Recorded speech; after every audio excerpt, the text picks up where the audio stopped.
नमस्कार मित्रों, मैं डॉक्टर अशोक त्रिपाठी एक बार फिर से आपका स्वागत करता हूं अपने channel history culture historiography and research methodology में। मित्रों,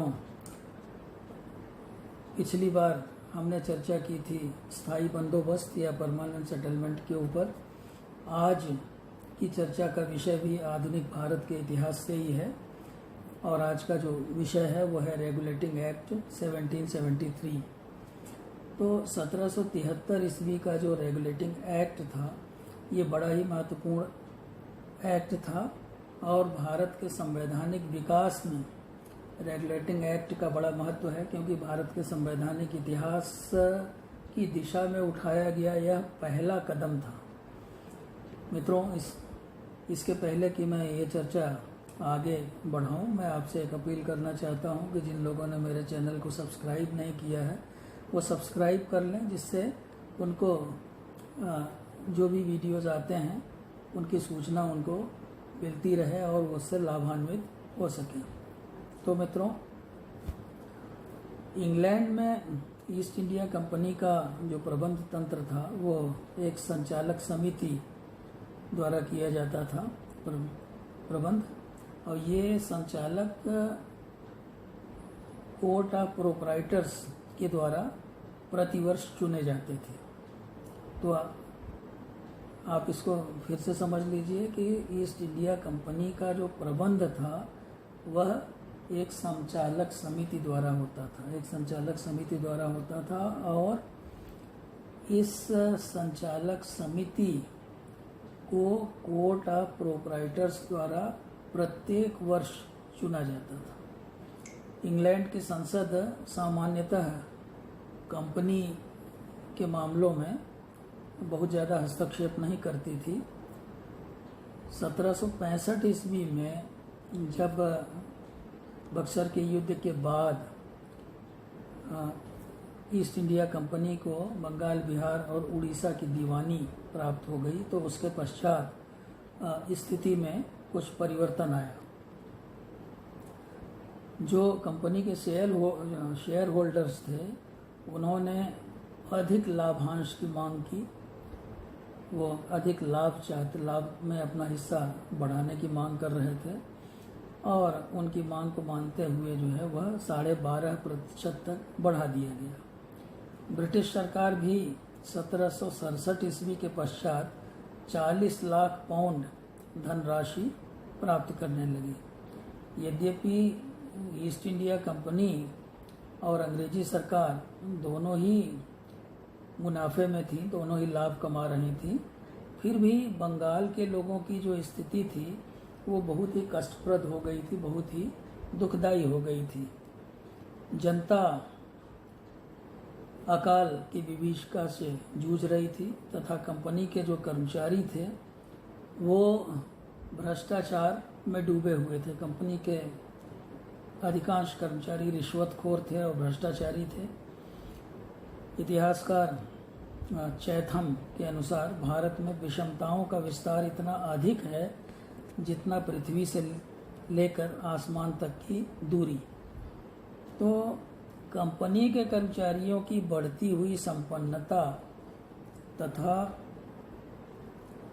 उसकी राजनीतिक सत्ता पर नियंत्रण करने के लिए इंग्लैंड संसद के कुछ सदस्य पहले से ही इच्छुक थे। इंग्लैंड संसद के कुछ जो सदस्य थे वो कंपनी के ईस्ट इंडिया कंपनी की जो बढ़ती हुई ताकत थी उस पर नियंत्रण स्थापित करना चाहते थे, उस पर कुछ लगाम लगाना चाहते थे। स्थिति इतनी बदतर हो चुकी थी कि अप्रैल 1772 ईस्वी में 31 सदस्यों वाली एक प्रवर समिति ईस्ट इंडिया कंपनी के संबंध में जांच करने के लिए नियुक्त की गई। यानी कि जो ईस्ट इंडिया कंपनी का जो भ्रष्टाचार था, जो रिश्वतखोरी थी, जो उसके जो कर्मचारी जो संपन्न होते जा रहे थे उनमें जो भ्रष्टाचार व्याप्त था, तो उसकी जांच करने के लिए एक प्रवर समिति की नियुक्ति की गई जिसमें 31 सदस्य थे और ये नियुक्ति 1772 ईस्वी में हुई। उसी वर्ष ईस्ट इंडिया कंपनी ने ब्रिटिश सरकार से ऋण की मांग की संसद ने एक प्रवर समिति नियुक्त की जिसका कार्य कंपनी के मामलों की जांच करना तथा उसके संबंध में रिपोर्ट देना था। समिति ने अपनी रिपोर्ट मई 1773 ईस्वी में प्रस्तुत की और इस अवसर से लाभ उठाकर संसद ने रेगुलेटिंग एक्ट 1773 ईस्वी पास किया, जो कि 1774 ईस्वी में लागू हुआ। अब मित्रों हम बात करते हैं रेगुलेटिंग एक्ट के उद्देश्य क्या थे, उन उद्देश्यों के बारे में संक्षेप में बात करते हैं। तो रेगुलेटिंग एक्ट का उद्देश्य भारत में स्थित कंपनी ईस्ट इंडिया कंपनी पर सरकार के नियंत्रण करने का अधिकार स्थापित करना था। सरकार का नियंत्रण स्थापित करना था, क्योंकि कुछ लोग यह मानते थे कि सरकार ऐसा नहीं कर सकती। सरकार से मतलब यहाँ ब्रिटिश सरकार से है, ब्रिटिश पार्लियामेंट से है।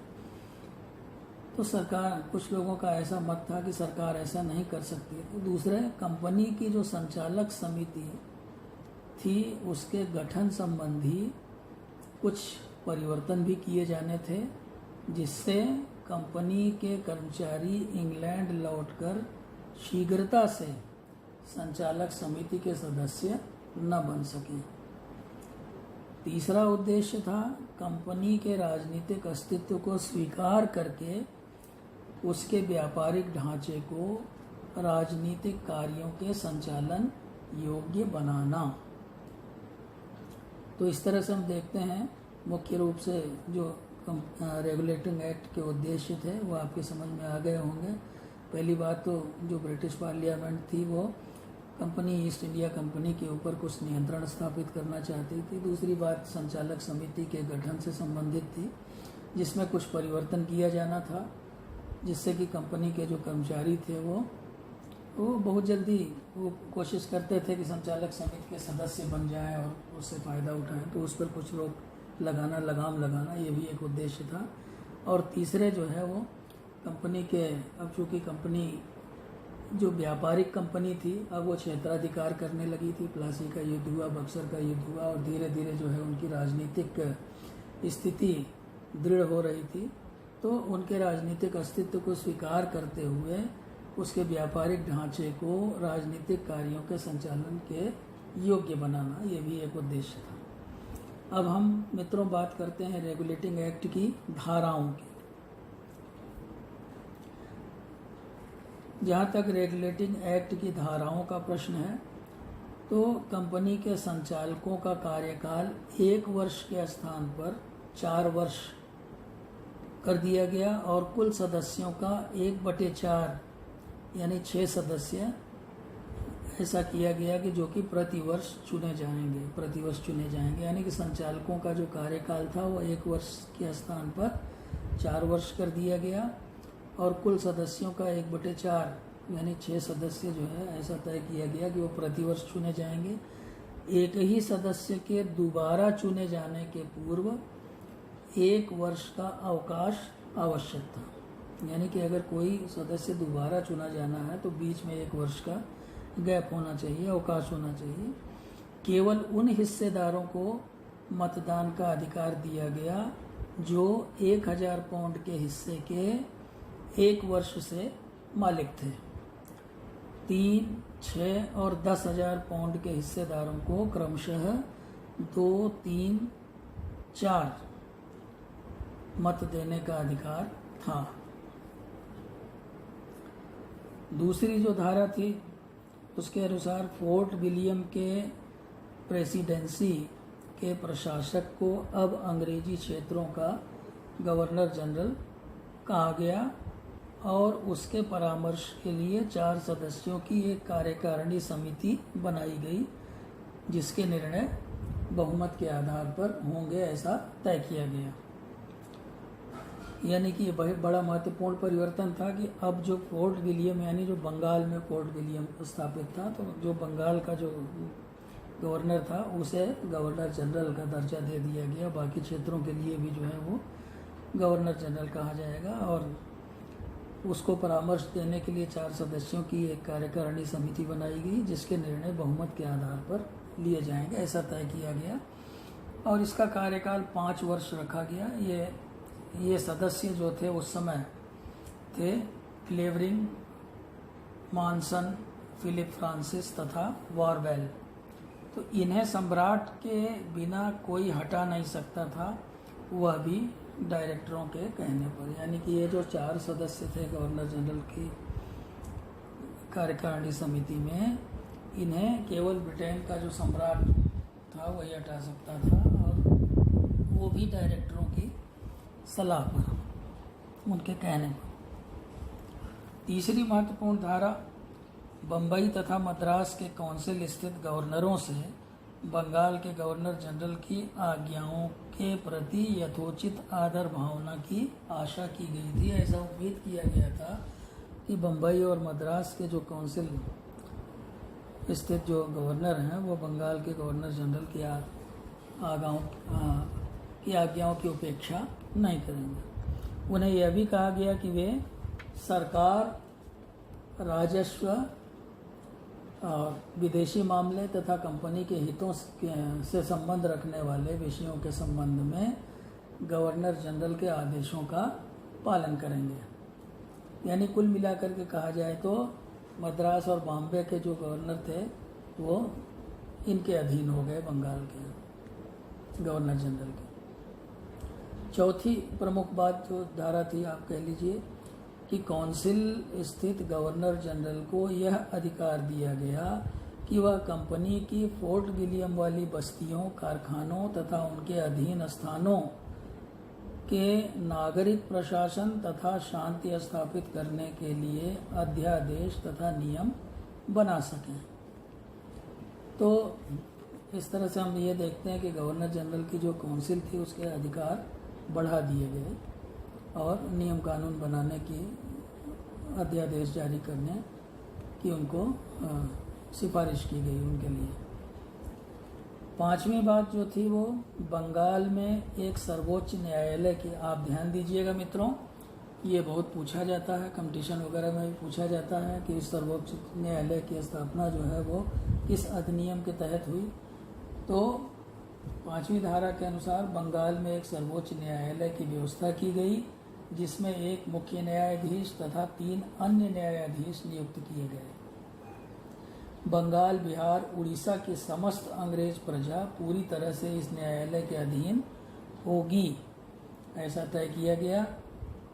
सर एलिजाह इम्पे को मुख्य न्यायाधीश नियुक्त किया गया। तो मित्रों ये भी आप याद रखिएगा, ये भी बहुत आपसे पूछा जा सकता है कंपटीशन में कि सर्वोच्च न्यायालय का जो पहला मुख्य न्यायाधीश था कौन था।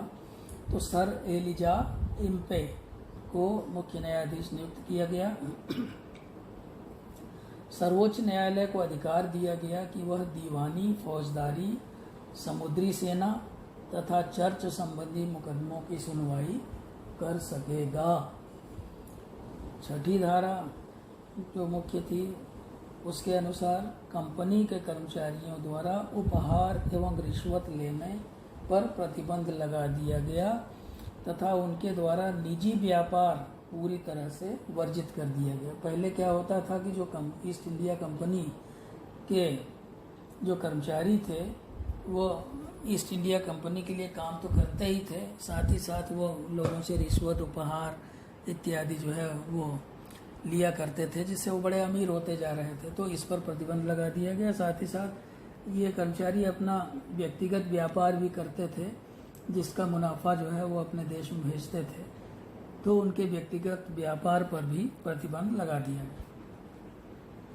किसी ब्रिटिश 7वीं धारा के अनुसार किसी ब्रिटिश प्रजाजन को क्रमशः 12% से अधिक सूद लेने की आज्ञा नहीं थी। यानी कि जो उधार पैसा वगैरह देते थे तो 12% से ज़्यादा ब्याज या सूद नहीं ले सकते थे।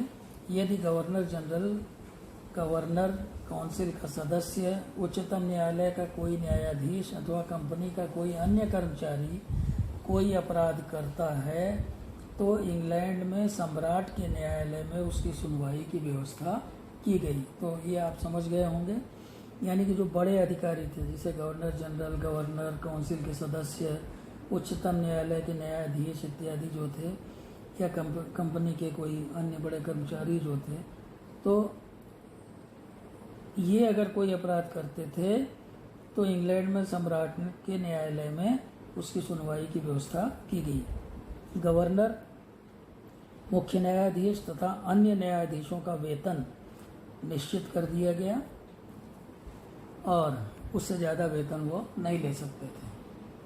अब मित्रों, तो रेगुलेटिंग एक्ट से बहुत सारे परिवर्तन हुए, ये आपने देखा।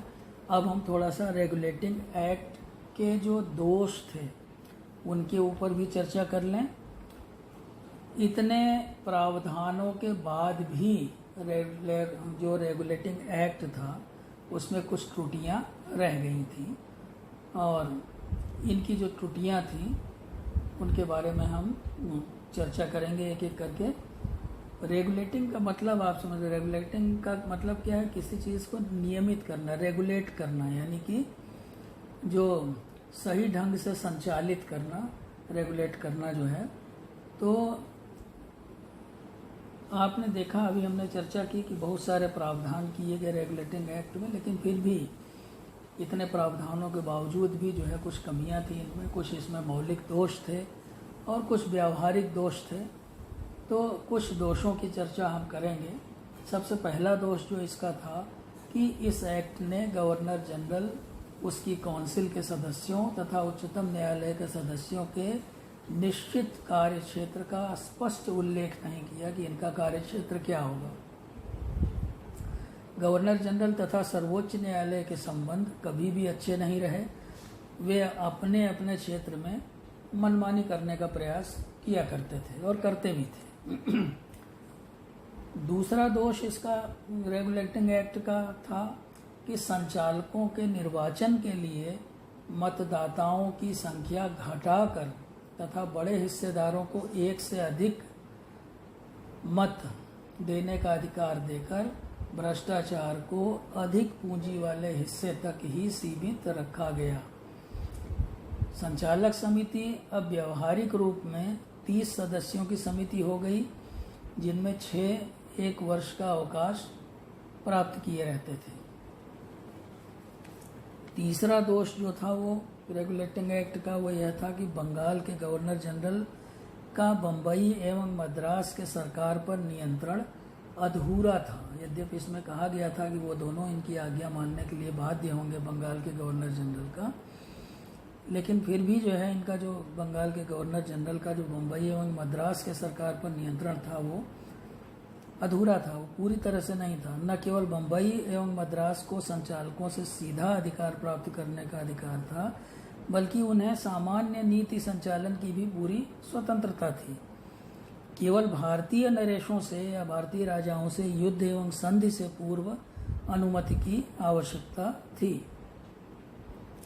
इससे आगे चल करके बड़ी कठिनाई पैदा हुई, जबकि बंगाल को बम्बई सरकार की नीति के फलस्वरूप मराठों के साथ युद्ध में फंसना पड़ा। चौथा दोष यह था कि इस एक्ट में कई प्रश्नों का उत्तर नहीं दिया गया था। इस बात का स्पष्ट रूप से कोई उल्लेख नहीं था कि ईस्ट इंडिया कंपनी के कर्मचारी कौन थे तथा कंपनी के अधीन नौकरी का वास्तविक अभिप्राय क्या था। साथ ही एक प्रश्न किया जा सकता था कि क्या राजस्व के निर्माता कंपनी के कर्मचारी होंगे। इसी तरह से मित्रों, पांचवा दोष यह था कि इंग्लैंड सरकार ने गवर्नर जनरल की काउंसिल के सदस्यों को नियुक्त करके कंपनी की नीति पर नियंत्रण करने का प्रयास किया और यह प्रयास अधूरा रहा, यह प्रयास सफल नहीं हो पाया।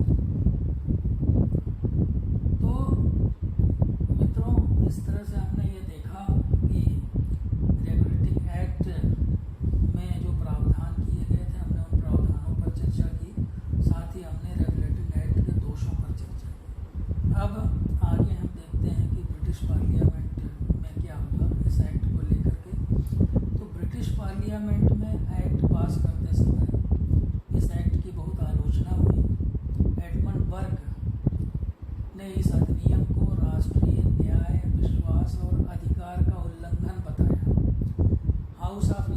के कुछ सदस्यों ने इसे इंग्लैंड के संविधान का ही उल्लंघन बता दिया। तो इनका अभिप्राय यह था कि कंपनी की स्वायत्तता तथा अधिकार पहले पार्लियामेंट एवं सम्राट द्वारा दिए हुए थे, उनको वापस लेकर संशोधन करना अनुचित था। तो यह स्मरणीय है कि वह युग जॉर्ज तृतीय की बढ़ती हुई निरंकुशता का युग था। जॉर्ज तृतीय इंग्लैंड का सम्राट था। बहुत से संसद सदस्य इस प्रवृत्ति के समर्थक नहीं थे।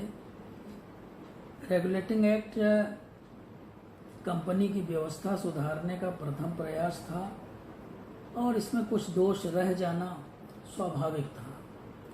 1774 ईस्वी से 1783 ईस्वी के मध्य विभिन्न घटनाओं ने इस एक्ट के व्यावहारिक दोषों को और अधिक स्पष्ट कर दिया।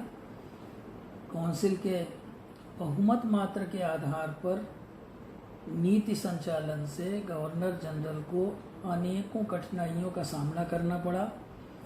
बम्बई एवं मद्रास सरकार को निश्चित रूप से बंगाल सरकार के अधीन करना आवश्यक हो गया था। सुप्रीम कोर्ट के सदस्य या सुप्रीम कोर्ट के संदर्भ में दोषों को 1781 ईस्वी के एक अधिनियम द्वारा दूर कर दिया गया और उसके कार्यक्षेत्र की भी स्पष्ट व्याख्या कर दी गई। तो मित्रों, कुल मिलाकर के हम कह सकते हैं कि अधिनियम यानी कि 1773 ईस्वी का अधिनियम रेगुलेटिंग एक्ट का उद्देश्य बहुत अच्छा था, किंतु उसके द्वारा संस्थापित जो प्रणाली थी वह अपूर्ण थी। बाद में इसके दोषों को दूर करने का प्रयास 1784 में किया गया। एक नया एक्ट ले आकर के जिसे पिट्स इंडिया एक्ट कहा जाता है। 1784 में पिट्स इंडिया एक्ट पास करके रेगुलेटिंग एक्ट के दोषों को दूर करने का प्रयास किया गया, लेकिन फिर भी रेगुलेटिंग एक्ट का महत्व कम नहीं था। कंपनी ईस्ट इंडिया कंपनी के ऊपर नियंत्रण स्थापित करने के लिए और साथ ही साथ भारत में संवैधानिक विकास की दृष्टि से रेगुलेटिंग एक्ट एक बड़ा महत्वपूर्ण कदम था, बल्कि हम कह सकते हैं कि पहला कदम था संवैधानिक विकास की दिशा में। तो साथ ही जो न्याय व्यवस्था का जहाँ तक सवाल है, हम देखते हैं कि इसके द्वारा एक सर्वोच्च न्यायालय की स्थापना भी बंगाल में की गई थी। तो न्याय व्यवस्था को आधुनिक तरीके से लागू करने का प्रयास भी इसी एक्ट से शुरू हुआ, जिसमें बाद में आगे चल के धीरे धीरे परिवर्तन होते रहे और आज भारत के पास एक सुदृढ़ न्याय प्रणाली है, जिसका प्रारंभ रेगुलेटिंग एक्ट से ही हुआ था। तो उम्मीद है कि रेगुलेटिंग एक्ट के संबंध में यह बहुत ही संक्षिप्त चर्चा आपको पसंद आई होगी, और अगर आपको यह चर्चा पसंद आई हो तो आप मेरे चैनल को लाइक करें और इस व्याख्यान पे, इस चर्चा पे कमेंट करें और साथ ही साथ मेरे चैनल को सब्सक्राइब भी करें। आपका बहुत बहुत धन्यवाद। शुभ रात्रि।